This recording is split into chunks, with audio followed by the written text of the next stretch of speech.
এই বন্দর কেন দিছে বিদেশিদেরকে? এটা মালিকানা দেয় না। এখানে জাহাজ একটা আসলে 2 বছর লড়ে না, এটার ভিতরে তেল ঢুকাই বেছে, পুরা পৃথিবীতে তেল টোকাই হয় না। কিরে নোয়াখালী তেল নাইকা গোডাউন সিন্ডিকেটে করি, ওই জাহাজের ভিতরে তেল জাহাজ ভাড়া করি, কয় বেটা জাহাজ কোম্পানি রে, পাগল লগল জাহাজ সিঙ্গাপুর তো বাংলাদেশে আইতে এক সপ্তাহ যাইতে 1 সপ্তাহ, কি দরকার? জাহাজ ইয়ান বাঁশে আমরা ভাড়া দিমু 10 লাখ, এটাই যেন থাক। হানি সিঁসি এটার ভিতরে তেল 1000 কোটি টাকার তেল পরে, এটা এটার ভিত্তিতে গোডাউন বাংলাদেশের কেউ জানে না। ইউনূস স্যার এটি উদ্দেশ্য করছে। এখন জাহাজ কোন দিন ঢুকবে চট্টগ্রাম বন্দরে ইন্টারনেটে দেখা যাবে। এবার এটা যাইবে কোন দিন? 7 তারিখ, 3 তারিখ সব রেডি। এটা যদি সময় মতো খালাস না করে চান্দুরা, ডাইরেক্ট জরিমানা করে দিব। এবার ওই পৃথিবীর ওই রাষ্ট্রে আবার ধরবো, কি রে এটা আঙ্গ দেশের বেজ্জিতি করলে, এটা কোন কোম্পানি রে? এটা আফসারি কোম্পানির। সিলগালা লাগা জানোয়ারে রে, ক জায়গাত আগুন লাগাইছে ডক্টর ইউনূস স্যারে। লিল্লাহি তাকবীর দেন, লিল্লাহি তাকবীর। আদ্রব্য মূল্য বাড়াইবার সুযোগ আসেনি? হ্যাঁ, চিনলেন না, চিনবেন ওনাকে। 40টা 50 বছর বিমান চলে, আমাদের বিমানের ইনকাম রাডার ইন্ডিয়া জায়গা। বিমান একটা বিমান আকাশ সীমা ইউজ করলে $500, অটো সিস্টেম এটা রেভিনিউতে যোগ হয়। 13,000 কোটি টাকা আমাদের রেভিনিউতে এখন যোগ হয়। 1 লাইন বক্তৃতা দিছে, বেশি লাগে না। তুই তো হারা দিন মাইজ দি বক্তৃতা দিস, তোর নেতা তুই উড়ালাস। কি নেতা এতে মতিহানি লয়? 1 লাইন বক্তৃতা দিছে। আমাদের আছে সাগর, আপনাদের আছে লকল্যান্ড, পাহাড়।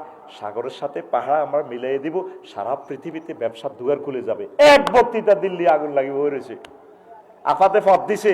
এখন ধরা দেখছ তুই আঙ্গরে, আমরা নাকি ধরা। এখন আমরা বন্দর না দিলে ধরা ন, ধরা কিনা? তাম পৃথিবীতে এখন ব্যবসার দুয়ার দরজা খুলে দিয়েছে উনি। কি বুঝস? এখন পাকিস্তান তো দেয় আলু, হ্যাঁ তারা বোমা ফাটাইছে। 1 আলুর দরে ফাটাইছে ফাকির খানো কফি বীজ, এটা কি তা খায় আর কি তেলাই দিছে, আর কোমাগো বোমা ফাটাইছে, বিষ ফাটাইছে।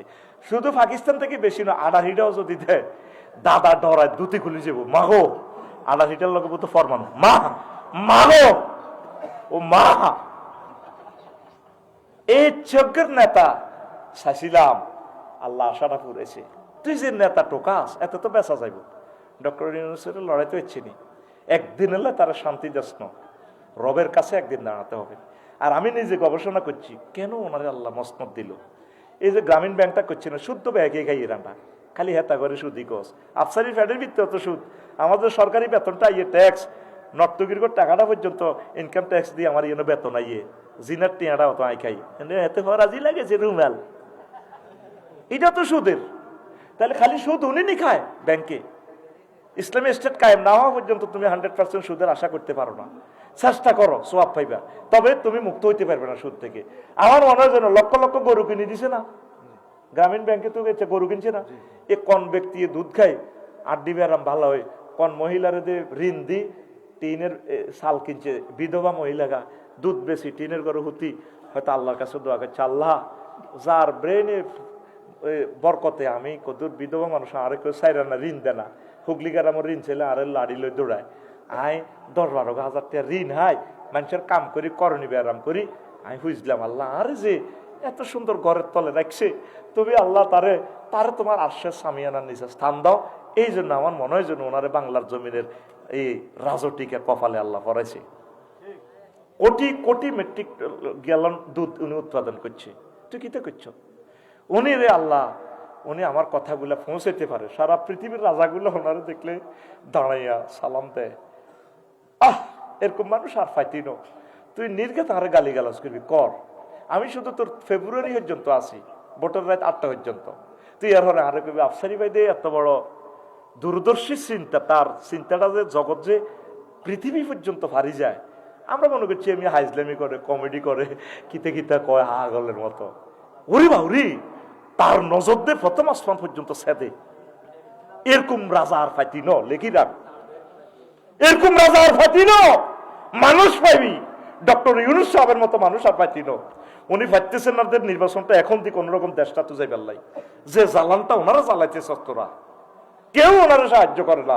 আল্লাহ তোমার ইয়াতিম নবীর বরকতে তুমি তাকে সাহায্য করো, আল্লাহ আমাদেরকে বাঁচাও, আল্লাহ আমাদের আর ত্রাণকর্তা কেউ নাই। তুমি আরশ আজিমের মহব্বত দিয়া তাকে ফাটাইছো, আল্লাহ তাকে তুমি হেল্প করো, সুন্দর একটা নির্বাচন দিয়া প্রত্যেকের সাইজ করার তৌফিক তুমি দাও আল্লাহ। জনগণ যাতে নির্ভয়ে ভোট দিয়ে নিজের প্রিয় নেতা নির্বাচিত করতে পারে আল্লাহ। কেউ তাকে সাহায্য না করুক, আল্লাহ তোমার রহমতের ফেরেশতা দিয়ে তুমি তাকে সাহায্য করো। কয়টা সহযোগিতা করছে তুই জানোস?